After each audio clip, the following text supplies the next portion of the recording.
টিটাগড়ে বিস্ফোরণ নিয়ে প্রাক্তন সাংসদ অর্জুন সিংকে এক হাত নিলেন বর্তমানে ব্যারাকপুরের সাংসদ পার্থ ভৌমিক। তিনি বললেন গরম পড়েছে, তাই জন্য একটু এরকম উল্টোপাল্টা বকছে, রাঁচিতে নিয়ে যেতে পারলে ভালো হবে। এনআইএ তদন্ত চেয়ে অর্জুন সিং জানিয়েছেন যে এনআইএ তদন্ত করা উচিত, এরকম বিস্ফোরণ হলো তার জন্য এনআইএ তদন্ত করেছে। সাংবাদিক সম্মেলন করে একথা বললেন। কথায় কথায় শুধু এনআইএ ফোকাসে রাখার জন্যই সাংবাদিক সম্মেলন বারবার করছেন অর্জুন সিং, একথা জানালেন বর্তমান সাংসদ পার্থ ভৌমিক। আর 14টা বিধানসভায় আমরা 4 তারিখ থেকে লাগাতার কর্মসূচি করছি। এক হচ্ছে দলীয় কর্মীদের একাট্টা করা এবং সংঘবদ্ধ রূপ মানুষের সামনে নিয়ে আসা এবং কর্মী সভা, এবং অতি অবশ্যই 21শে জুলাইয়ের প্রস্তুতি। আমরা 4 তারিখ থেকে, 4 তারিখ শুরু হচ্ছে আমডাঙ্গা থেকে, এটা শেষ হবে রাজারহাট গোপালপুরে। 5 তারিখ আছে দমদম নর্দমদম, 6 তারিখ আছে কামারহাটি বরানগর, 7 তারিখটা নিয়ে একটু প্রবলেম হচ্ছে, আমরা একটা কথা বলে নেব। 8 তারিখ আছে, 7 তারিখ পানিহাটিতে আছে বিকেল 5টায়, 8 তারিখ আছে ব্যারাকপুর, নোয়াপাড়া, বিশপুর, 9 তারিখ আছে রাজারহাট গোপালপুর, এই অবধি ফাইনাল আছে। আমাদের জগদ্দলের যেহেতু সভাপতির একটা আপনারা জানেন আত্মীয় বিয়োগ হয়েছে, ওই জন্য জগদ্দল এবং খর্দাটা আমরা পেন্ডিং রেখেছি, কথা বলে ঠিক করে। কোনো আতঙ্কে থাকার কারণ নেই। আমার বন্ধু বিধায়ক রাজ চক্রবর্তী তিনি এর মধ্যেই সবার সাথে কথা বলেছেন। এইটুকু নিশ্চিত থাকুন, যে ক্রাইম করবে তার জায়গা জেলে, আপনি নিশ্চিত থাকুন, এরকম দায়িত্ব নিয়ে বলছি। কিছু গরিব মানুষের ঘরের চাল উড়ে গেছে আর কি, তাদের কি কোনো কম্পেনসেট করার কথা ভাবছেন? আমি রাজকে বলেছি ও দেখে রিপোর্ট দিক, নিশ্চিতভাবে যদি কিন্তু ক্ষতিগ্রস্ত হয় পার্টি নিশ্চিতভাবে পাশে দাঁড়াবে। কামারহাটির এক তৃণমূল নেতা কিছুদিন আগেই বিরোধী দলনেতার সাথে দেখা করেছিলেন এবং তৃণমূল ছেড়ে দেওয়ার কথা বলেছিলেন। আজকে আপনার মিটিংয়ে তাকে প্রথম সারিতে বসতে দেখা গেল, তার সাথে কি কথা বললেন? এর উত্তর তো উনি দিতে পারবেন, আমি কি করে দেবো? আমি জানি না। আমি জানি উনি তৃণমূলে আছেন, তৃণমূলের নেতা, আমি ওনাকে সম্মান দিয়ে ডেকেছি, এটুকু আমি বলবো। উনি বলেছিলেন যে আমি ফিট নই তৃণমূলের জন্য। এখন এর উত্তর তো আমি দিতে পারবো না, ওনার কথা ব্যাখ্যা উনি কি করে দেবো? আমি কি করে দেবো? উনি বলবেন। না, এই টার্মের প্রথম সভাপতি, আমি এর আগেও জেলার সভাপতি ছিলাম, তারপরে মন্ত্রী হওয়ার পরে তাপস রায় আমার জায়গায় স্থলাভিষিক্ত হয়। এই জেলায় দীর্ঘদিন কাজ করার অভিজ্ঞতা আছে।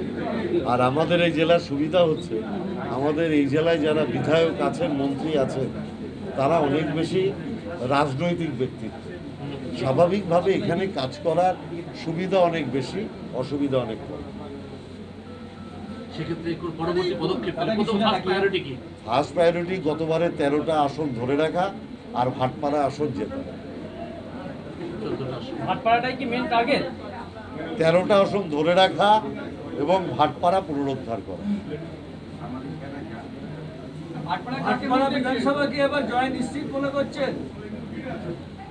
আমি একবারও কখনো নিশ্চিত কথাটা ব্যবহার করিনি, কারণ নিশ্চিত করে মানুষ। আমরা নির্ভরশীল মানুষের উপর। আমরা ভাটপাড়ার মানুষের কাছে আবেদন করছি যে একবার অন্তত ভাটপাড়া মমতা ব্যানার্জির উন্নয়নের পরখ করার জন্য মমতা ব্যানার্জির দলের কাউকে নির্বাচিত করা হচ্ছে।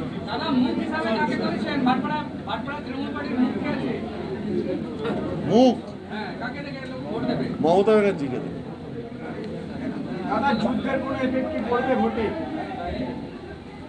যুদ্ধের যারা জওয়ান তাদের শ্রদ্ধা জানাতে তো মমতা ব্যানার্জি প্রথম রাস্তায় নামতে বলেছে, এবং আমরা 17-18 তারিখ সারা বাংলা জুড়ে বীর জওয়ানদের, শহীদদের শ্রদ্ধা জ্ঞাপন করেছি। আমরা সবাই গলা মিলিয়ে শির উঁচিয়ে বলেছি, সির ফরোসি কা তামান্না হ্যায় মেরে দিল মে আজ, বুকে আমার জেগেছে আজ হৃদয় গানে দাম। অতএব মমতা ব্যানার্জিকে দেশপ্রেমকে শেখাবে। 14 মাস সভাপতিহীন থাকার পরে এই যে নতুন করে আবার আপনাকে সভাপতি করা হলো, এই যে অন্যান্য সংগঠনের জেলা অফিস কার্যত তালা বন্ধ থাকতো, সেখানে এখানে নতুন করে আপনারা আবার মানুষ এলে অভিযোগ জানাতে এলে আপনাকে কি এখানে মানুষ অভিযোগ জানাতে পারবে? হ্যাঁ, 100 বার। আমাদের 7 দিনই অফিস খোলা থাকবে এবং এক একটা সংগঠন এক এক দিনের দায়িত্ব নিয়েছে। যেমন আগে ছিল তেমন? হ্যাঁ, একদম। আপনি আসলেই পার্টি অফিস সবসময় খোলা পাবেন।